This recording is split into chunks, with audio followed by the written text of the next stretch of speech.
अपने आप को ज्यादा बेहतर बनाना चाहते हैं या ये दिखाना चाहते हैं कि भाई कांग्रेस पार्टी की अगर सबसे मजबूत कोई चेहरा हरियाणा के अंदर है तो वो मैं हूं। और इस मैं की लड़ाई में कहीं ना कहीं कांग्रेस पार्टी की जो हार है, जो फजीहत है, वो लगातार होती चली जाएगी। हुड्डा ने पूरी की पूरी कमान अपने हाथों में रखी।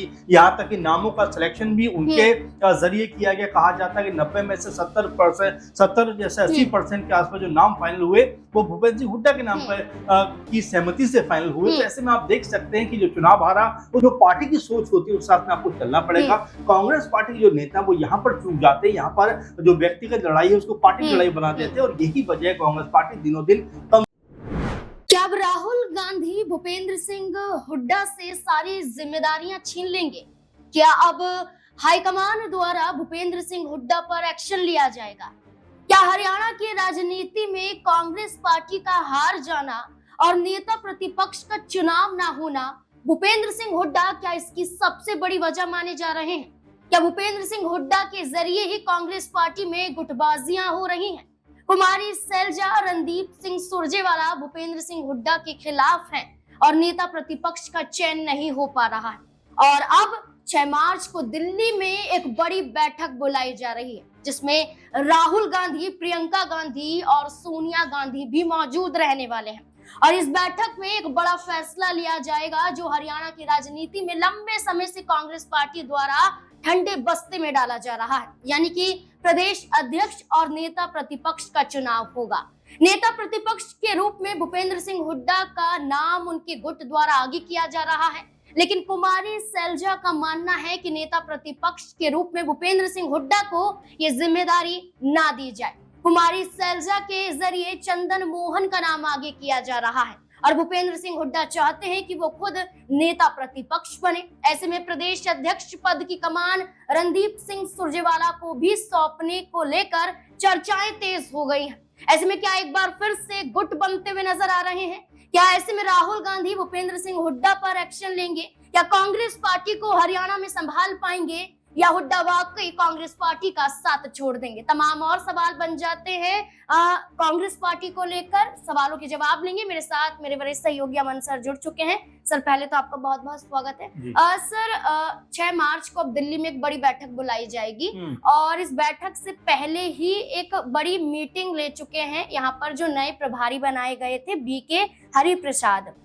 अब उन्होंने चर्चा की है कि लापरवाही नहीं बरती जाएगी, जल्द से जल्द फैसला लिया जाएगा। लेकिन इतना लंबा समय बीत जाता है, नेता प्रतिपक्ष का चुनाव नहीं होता है, तब भी टकरार देखने को मिलती है। कभी गीता बुक्कल का नाम आता है, कभी चंदन मोहन का नाम आता है। क्या ऐसे में नेता प्रतिपक्ष की कमान भूपेंद्र सिंह हुड्डा के पास पहुंच पाएगी? देखिए, बिल्कुल। अगर हम यहाँ पे नाज़मीन देखें, कांग्रेस पार्टी अगर स्ट्रगल कर रही है, संघर्ष कर रही है, तो उसमें सबसे बड़ी जो वजह है वो नजर आती है। कांग्रेस पार्टी अभी भी अपने जो कह सकते हैं उम्र दराज जो नेता हैं उनके ऊपर डिपेंड होकर चलती है। आप जरा देखिए कि किस तरह से चाहे अशोक गहलोत हो, चाहे भूपेश बघेल हो, चाहे भूपेंद्र हुड्डा हो, तमाम ऐसे अनगिनत चेहरे हैं जो लगातार कांग्रेस पार्टी को बैकफुट पे ढकेलने का काम कर। आप जरा गौर करिए, जब मध्य प्रदेश में चुनाव हो रहा था विधानसभा का, उस समय जिस तरह कांग्रेस पार्टी का एक माहौल बना हुआ था, मेरे कई जानकार मध्य प्रदेश में थे, सबसे जब बात होती थी कहते हुए नजर आते थे कि भाई मध्य प्रदेश में तो कांग्रेस पार्टी का डंका बज रहा है और इस बार सत्ता परिवर्तन होना तय हो गया है। ये इस तरह की बातें सुनने को मिलती थी। लेकिन वहां पर भी आप देखिए, कमलनाथ के कांधों पर सारा का सारा दारोमदार रख दिया गया और जिस तरह से उन्होंने अपनी मनमानी करते हुए टिकट वितरण किया और तमाम जो कह सकते हैं पार्टी कमान अपने हाथों में ले ली।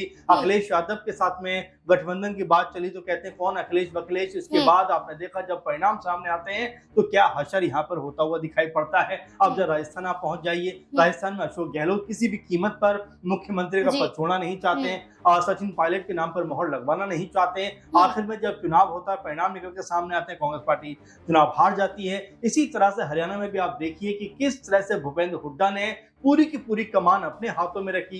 यहाँ तक कि नामों का सिलेक्शन भी उनके जरिए किया गया। कहा जाता है कि 90 में से 70 जैसे 80% के आसपास जो नाम फाइनल हुए वो भूपेंद्र सिंह हुड्डा के नाम पर की सहमति से फाइनल हुए। तो ऐसे में आप देख सकते हैं कि जो चुनाव हारा उसके बाद फिर यही बात कही जाने लगी कि क्या जो कांग्रेस पार्टी है जो बैकफुट पे आ रही है, क्या उसकी वजह उनके नेता है? सर, अगर हम बात करें तो इससे पहले भी चर्चा नेता प्रतिपक्ष की हुई थी। तब दिल्ली में शक्ति प्रदर्शन भूपेंद्र सिंह हुड्डा ने अपने समर्थक विधायकों के साथ बिल्कुल। दिखाया था, क्या इस बार भी शक्ति प्रदर्शन दिखाते देखिए, नजर आ यही सकते बात लगातार देखने को मिल रही है कि चाहे वो शैलजा हों, चाहे हैं? भूपेंद्र सिंह हुड्डा हों, चाहे सुरजेवाला हों या और भी कई जो कांग्रेस हुँ, लीडर्स हैं, बड़ा ओहदा रखते हैं, हुँ, बड़ी ताकत रखते हैं, जी, लेकिन जिस तरह से वो अपनी भूमिका को ज़्यादा प्रभावी बनाना चाहते हैं, अपने आप को ज़्यादा बेहतर बनाना चाहते हैं या ये दिखाना चाहते हैं कि भई कांग्रेस पार्टी की अगर सबसे हुँ, मजबूत कोई चेहरा हरियाणा हुँ, के अंदर है, तो वो मैं हूँ हुँ, और इस मैं की लड़ाई में कहीं न कहीं कांग्रेस पार्टी की जो हार है, जो फजीहत है, वो हुँ, लगातार होती चली जा रही है। आप देखिए जो निकाय चुनाव हुए हुँ, उसमें बीजेपी के लीडर्स किस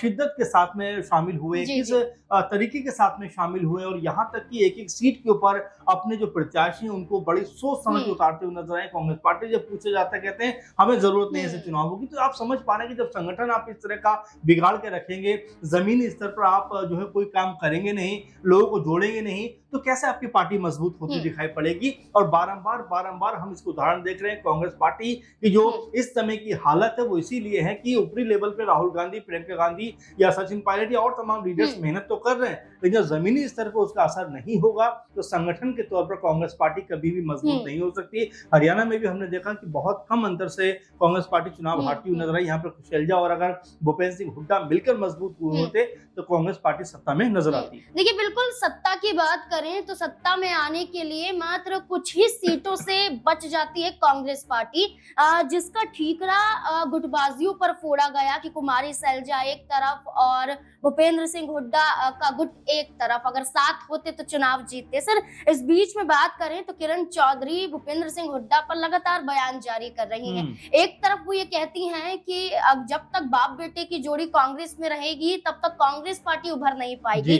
दूसरी तरफ एक और बड़ा बयान सामने आता है कि पार्टी ने भूपेंद्र सिंह हुड्डा को अलग थलग कर दिया है, नेता प्रतिपक्ष का पद भी देने से कहीं ना कहीं कांग्रेस पार्टी चूक रही है। जी। तो ऐसे में क्या माने कि किरण चौधरी ऑफर दे रही है भूपेंद्र सिंह हुड्डा को कि आप बीजेपी में आ जाइए, आपको और जिम्मेदारियां मिल सकती हैं। देखिए बीजेपी में आना भी मुझे नहीं लगता कि भूपेंद्र सिंह हुड्डा के लिए भी बहुत अब इस उम्र में आके कोई जरूरी है, लेकिन जिस तरह का आपने जिक्र किया, बाप बेटे शब्द का इस्तेमाल किया, जी, देखिए जाहिर बात है भूपेंद्र सिंह हुड्डा अपने बेटे की राजनीति बचाने के लिए कोई भी बड़ा कदम उठा सकते हैं, लेकिन बीजेपी के खिलाफ उन्होंने पूरे जीवन जो है राजनीति की है। अब इस पड़ाव पर आकर मुझे नहीं लगता कि उनको बीजेपी में जाना चाहिए। आपने देखा कि उनके बेटे दीपेंद्र सिंह हुड्डा राहुल गांधी के बड़े करीबी लोगों में से एक माने जाते हैं, मेहनती भी हैं, लेकिन देखिए फिर वही बात आएगी कि जब तक आपका जो गुट है, आपके जो लोग हैं एक साथ नहीं बैठेंगे, एक साथ बैठकर रणनीति नहीं बनाएंगे, एक साथ जो है कह सकते हैं तमाम समीकरणों को साधने का प्रयास नहीं करेंगे, तो जो हालत है वो जस के तस बने रहेंगे। आप जरा बीजेपी को देखिए, अनिल विज नाराज होते हैं, ऐसा नहीं है कि बीजेपी में गुटबाजियां नहीं है, राव इंद्रजीत कुछ और कहते हुए नजर आते हैं, नायब सिंह सैनी कुछ और कहते हुए नजर आते हैं, और अगर हम अनिल विज को देखें तो वो तो कुछ और ही अपनी बातों को रखते हुए नजर आते हैं। लेकिन देखिए कैसे समय से पहले बातों को मना लिया जाता है, बातों को ठीक कर लिया जाता है, यहाँ तक कि वो जो अपने नाम भेजते हैं उनको काट दिया जाता है, शिकायत करते हैं आला कमान में तो उनके सारे नामों को बहाल कर दिया जाता है। तो ये एक संगठन में काम करने की जो कह सकते हैं कि तमाम जो दिमाग होते हैं वो अलग अलग लेवल पे काम कर रहे होते हैं, लेकिन कैसे आप उसको एक टेबल पे लेके आते हैं, कैसे आप उसको एक सोच के साथ मिलाते हैं, यही जरूरी होता है। सर, अगर हम बात करें तो भूपेंद्र सिंह हुड्डा हरियाणा के मुख्यमंत्री रह चुके हैं, नेता प्रतिपक्ष भी रह चुके हैं, बड़े पदों पर रहने के बावजूद उनकी जिम्मेदारी बन जाती है कि हरियाणा में चुनाव बड़ा हो या छोटा हो उसमें उम्मीदवार कैसे उतारे, कैसे प्रचार प्रसार करें। लेकिन हमने निकाय चुनाव में देखा कि मानेसर और गुरुग्राम सीटों पर कई वार्ड में उम्मीदवार उतारे ही नहीं गए। वही मैं कह रहा हूँ कि यही बात तो हम लगातार देख रहे हैं कि भाई किसी भी चुनाव को आप छोटा चुनाव क्यों मान रहे हैं। अगर आपके आपस में कोई अंडरस्टैंडिंग भी ऐसा होता है कि नहीं मेल खा रही है, लेकिन उसके बावजूद पार्टी के लिए तो आपको सोचना पड़ेगा कि चलिए आपके व्यक्तिगत तौर पर आप एक दूसरे को नहीं बेहतर समझते। बीजेपी में भी ऐसा है, तमाम दिग्गज दलों में भी ऐसा है कि इतना बड़ा जब हम कुनबा देखते हैं तो जाहिर बात है कि एक सोच के साथ में दूसरी सोच मिलेगी हम तय नहीं कर सकते, लेकिन जो पार्टी की सोच होती है उस साथ में आपको चलना पड़ेगा।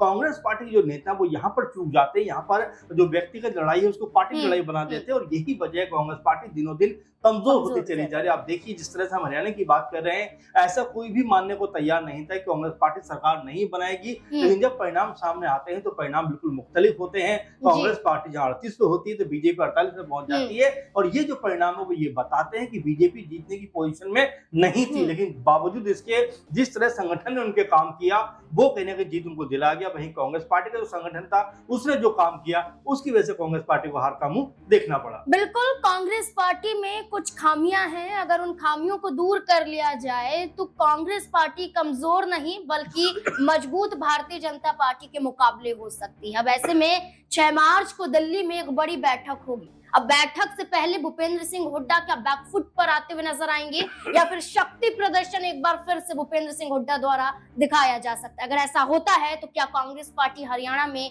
टूट जाएगी, बिखर जाएगी? क्या लगता है आपको? अपनी राय कमेंट सेक्शन में जरूर दें। देखते रहें स्पिन 9 न्यूज। धन्यवाद।